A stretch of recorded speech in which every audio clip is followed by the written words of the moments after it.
எசேக்கியேல் அதிகாரம் 43. பின்பு அவர் என்னை கீழ் திசைக்கு எதிர் வாசலாகிய வாசலுக்கு அழைத்து கொண்டு போனார்.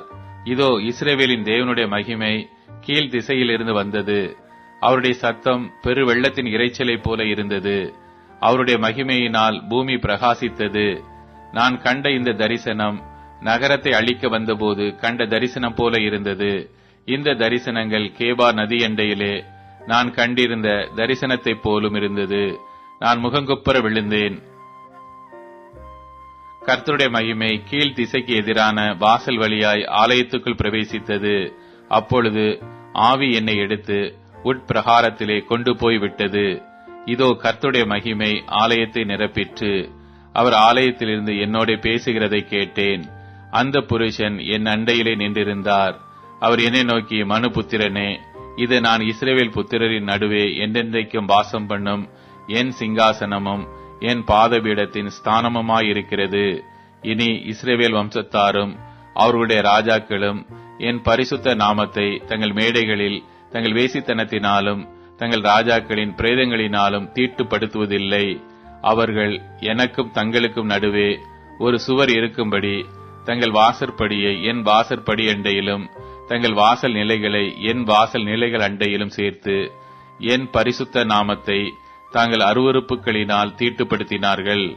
ஆகையால் என் கோபத்திலே அவர்களை நாசமாக்கினேன். இப்போதும் அவர்கள் தங்கள் வேசித்தனத்தையும் தங்கள் ராஜாக்களின் பிரேதங்களையும் என் முகத்தினின்று அகற்றினால் நான் என்னென்றைக்கும் அவர்கள் நடுவே வாசமாயிருப்பேன். மனுபுத்திரனே, இஸ்ரவேல் வம்சத்தார் தங்கள் அக்கிரமங்களின் நிமித்தம் வெட்கப்படும்படிக்கு நீ அவர்களுக்கு இந்த ஆலயத்தை காண்பி. அதன் அளவை அளக்க கடவர்கள். அவர்கள் செய்த எல்லாவற்றின் நிமித்தமும் வெட்கப்பட்டால் அப்பொழுது இந்த ஆலயத்தின் ரூபத்தையும் அதன் அளவையும் அதன் முன் வாசல்களையும் அதன் பின் வாசல்களையும் அதன் எல்லா ஒழுங்குகளையும் அதன் எல்லா கட்டளைகளையும் அதன் எல்லா நியமங்களையும் அதன் எல்லா சட்டங்களையும் அவர்களுக்கு தெரியப்படுத்தி அவர்கள் அதனுடைய எல்லா ஒழுங்குகளையும் அதனுடைய எல்லா முறைமைகளையும் கைக்கொண்டு அவைகளின்படி செய்யும்படிக்கு அதை அவர்கள் கண்களுக்கு முன்பாக எழுதிவை.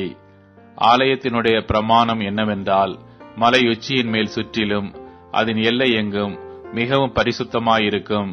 இதுவே ஆலயத்தினுடைய பிரமாணம்.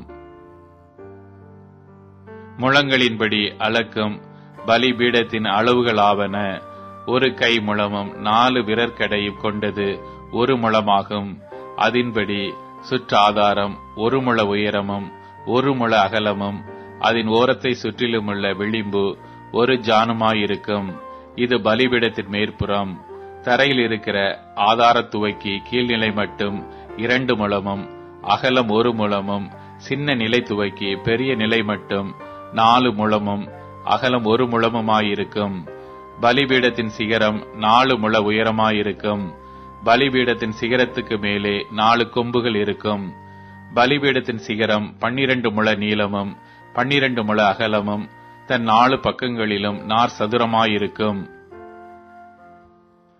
அதன் 4 பக்கங்களிலுள்ள சட்டத்தின் நீளம் 14 முழமும் அகலம் 14 முழமும், அதை சுற்றிலும் இருக்கிற விளிம்பு 1/2 முழமும், அதற்கு ஆதாரமானது சுற்றிலும் 1 முழமுமாயிருக்கும். அதன் படிகள் கிழக்குக்கு எதிராயிருக்கும் என்றார்.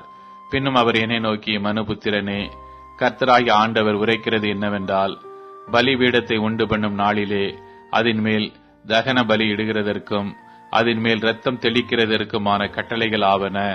எனக்கு ஆராதனை செய்கிறதற்கு என்னிடத்தில் சேருகிற சாதோக்கின் வம்சத்தாரான லேவி கோத்திரத்தாராகிய ஆசாரியர்களுக்கு நீ பாவ நிவாரண பலியாக ஒரு இளங்காளையை கொடுப்பாயாக என்று கர்த்தராகிய ஆண்டவர் சொல்லுகிறார்.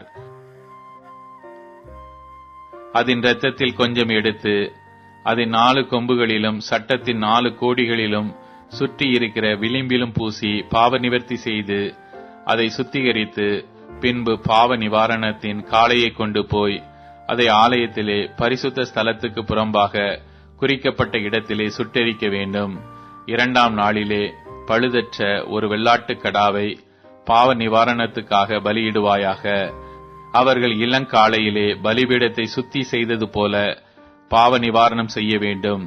நீ பாவ நிவாரணத்தை முடித்த பின்பு பழுதற்ற ஒரு இளங்காளையையும் பழுதற்ற ஒரு ஆட்டுக்கடாவையும் மந்தையிலிருந்து எடுத்து பலியிடுவாயாக. அவைகளை கர்த்தருடைய சந்நிதியில் பலியிடுவாயாக.